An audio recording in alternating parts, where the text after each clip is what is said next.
Daniel Carter had never imagined that the most important message of his life would arrive while he was elbow-deep inside a broken fusion engine. The repair bay of the orbital station Helios 9 smelled like metal dust and coolant. Sparks flew from the console as Daniel tightened the last bolt inside a cracked plasma chamber. "Come on, just hold together," he muttered. The station was old, older than most engineers like to admit, and its systems constantly failed.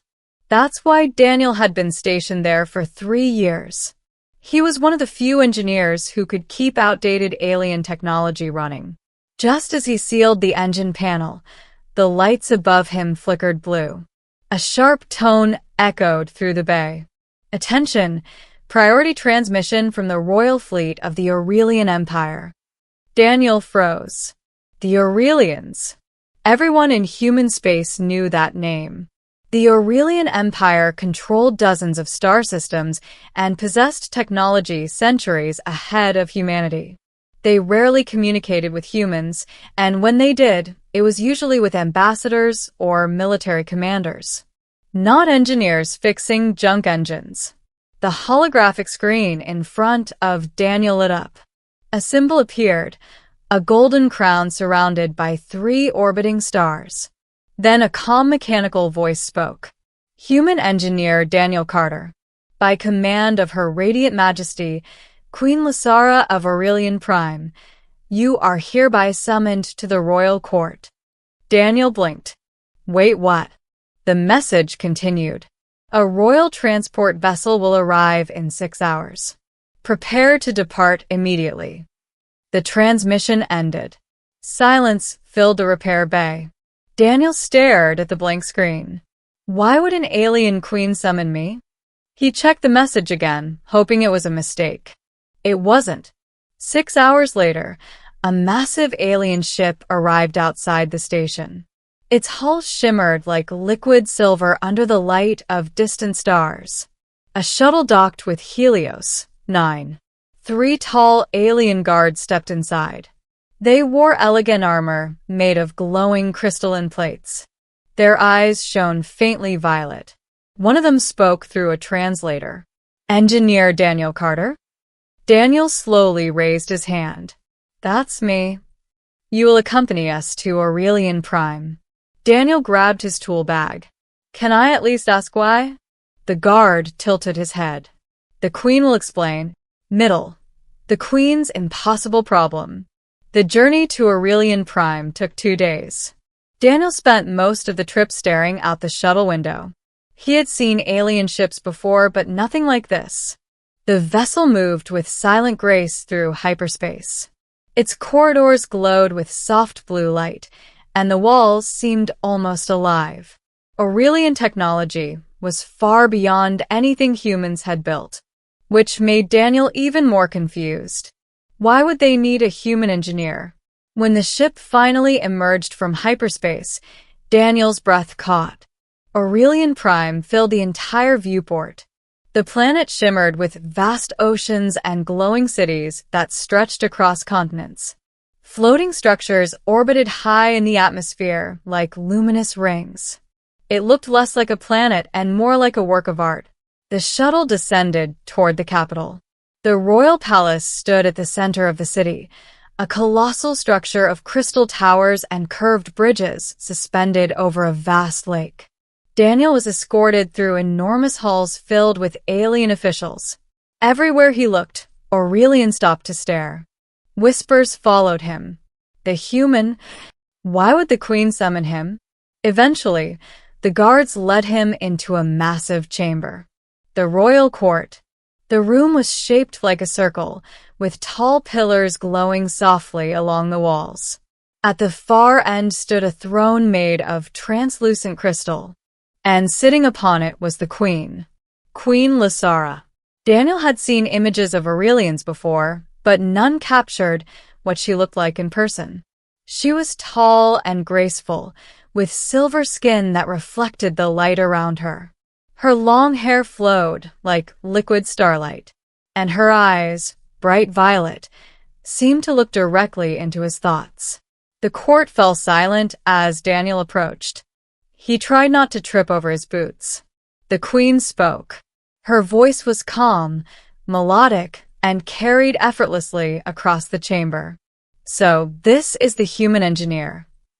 Daniel awkwardly bowed. Yes, Your Majesty." A faint smile appeared on her lips. "You seem surprised to be here." Daniel rubbed the back of his neck. "With respect, Your Majesty, I fix engines on an old orbital station. I'm pretty sure your empire has better engineers." Soft laughter spread across the court, but the queen did not laugh. Instead, she leaned forward. "That is precisely the problem." Daniel frowned. "What problem?" Queen Lysara gestured toward a holographic projection that appeared in the center of the chamber. It showed a gigantic structure orbiting a distant star. The scale of it made Daniel's jaw drop. "What is that?"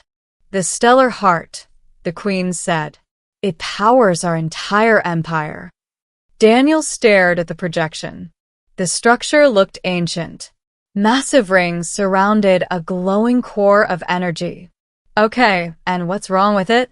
The queen's expression darkened. "It is failing."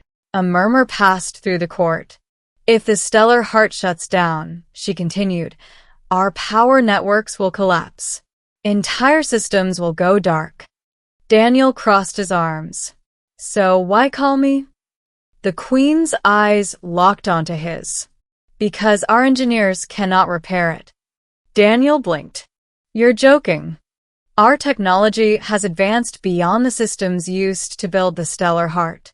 The device was created by our ancestors over 1,000 years ago." Daniel slowly began to understand. "You lost the manual." A few court members gasped at the blunt phrasing, but the queen only nodded. "Yes." Daniel scratched his beard. "And you think a human can fix it?" The queen tapped the air. A new hologram appeared. It showed Daniel working inside the engine room of Helios 9. "How?" "We have been observing human engineering methods for several years," she said. "You improvise. You adapt. You repair machines without complete knowledge of their design." Daniel smirked slightly. "Yeah, humans are good at fixing things that shouldn't work." "Exactly." The queen stood from her throne. The room seemed to hold its breath. "That is why I personally summoned you. Inside the stellar heart." 2 days later, Daniel stood inside the largest machine he had ever seen. The stellar heart was enormous. The central chamber alone was the size of a city. Energy surged through massive conduits that stretched like glowing rivers across the structure. Alien engineers surrounded Daniel, watching every move he made. He wiped sweat from his forehead. "Okay, let's see what we've got here." He climbed down into an access tunnel. The machine hummed with deep, powerful vibrations. At the core, he found the problem. A massive energy regulator had cracked. Ancient conduits were misaligned, and the control systems were chaotic. Daniel whistled. "No wonder you guys couldn't fix this." One of the Aurelian engineers frowned. "Our diagnostic systems identified no solution." Daniel grabbed a wrench. "Yeah, because diagnostics can't think like an engineer." He crawled deeper into the machinery. Hours passed, then days. Daniel worked nonstop, rewiring conduits, realigning energy channels, and improvising new stabilizers. Finally, he contacted the control room. "I think I found the issue." Queen Lysara appeared on the screen. "What is it?" Daniel grinned. "Your ancestors built a masterpiece. But they also made one small mistake. Ending the choice of the queen." Daniel stood inside the central chamber of the stellar heart, staring up at the immense rings of machinery above him. After days of work, sweat, and more than a few moments of near disaster, he finally understood the ancient machine. And now he understood the danger. The regulator in front of him hummed violently, crackling with unstable energy. His communicator beeped. Queen Lysara's voice filled the chamber. Engineer Carter. Status. Daniel exhaled slowly. I found the real problem. Silence followed. What is it? The Queen asked. Daniel leaned against the control panel. The stellar heart wasn't built to run forever.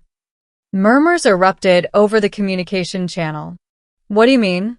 One of the Aurelian scientists demanded. Daniel pulled up a holographic diagram. The core stabilizer is degrading. It was designed to last about 1,000 years. He paused. And that deadline is about to hit. The Queen spoke again. Can it be repaired? Daniel hesitated. Yes, but not the way your engineers want. Another voice interrupted. Explain. Daniel zoomed in on the core. You're trying to maintain the original energy output. That's the problem. What do you propose? The Queen asked. Daniel took a breath. We shut down half the stellar heart. Gasps echoed across the channel. That is unacceptable, an engineer shouted. Our empire depends on its full power output. Daniel shook his head. Not if you want it to survive. He pointed to the damaged stabilizer. If we keep pushing it at full capacity, the core will overload. And when that happens, the entire structure will collapse. Silence filled the channel. The Queen finally spoke. If we reduce its power, how long will it last? Daniel ran the calculations again. A few hundred years. More murmurs followed. That buys you time to build a new system. The Queen was quiet for several seconds. Finally, she said, proceed. Daniel smiled. All right then. Let's save your empire. The shutdown process took 12 tense hours. Engineers across the structure worked under Daniel's instructions. Energy channels were rerouted. Massive conduits were sealed. Entire rings of the machine slowly powered down. At the final moment, Daniel stood before the central console. Your Majesty, he said into the communicator. Ready for final stabilization. Do it. Daniel pulled the lever. For a moment, the stellar heart roared like a dying star. The entire structure trembled. Then, the energy flow stabilized. The violent vibrations faded into a steady hum. Daniel stared at the readouts. Then he grinned. Well, that worked. Cheers erupted across the communication channels. The stellar heart was saved. 3 days later, Daniel stood once again in the royal court of Aurelian Prime.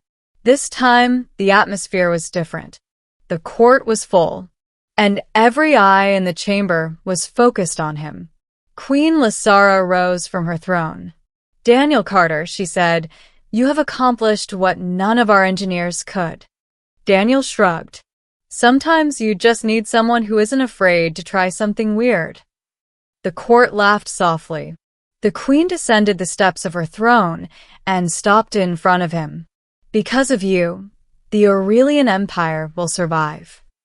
She lifted a glowing crystal medallion. I hereby name you Royal Engineer of the Aurelian Empire. Gasps filled the chamber again. Daniel blinked. Wait, what? The Queen placed the medallion in his hand. You saved our future. Daniel scratched his head. I appreciate that, but I kind of have a job back on Helios 9. A faint smile touched the Queen's lips. You misunderstand. The court leaned forward. I am offering you a new one. She gestured toward the stars visible through the palace ceiling. Our empire spans 42 star systems. Imagine what a human engineer could accomplish with Aurelian technology. Daniel stared at the medallion. Then he looked up at the Queen. Are you serious? Completely. He thought about the old station, the broken engines, the endless repair jobs. Then he looked at the vast alien empire before him. The decision suddenly felt very easy. Daniel grinned. Well, I guess I just got a promotion. The court erupted into applause. Queen Lysara smiled. Welcome to the future, Engineer Carter. And somewhere far above the planet, the ancient stellar heart continued to hum, steady, stable, and alive once more. For the first time in centuries, the Aurelian Empire had something it had long forgotten: a new beginning, and a human engineer who wasn't afraid to fix the impossible.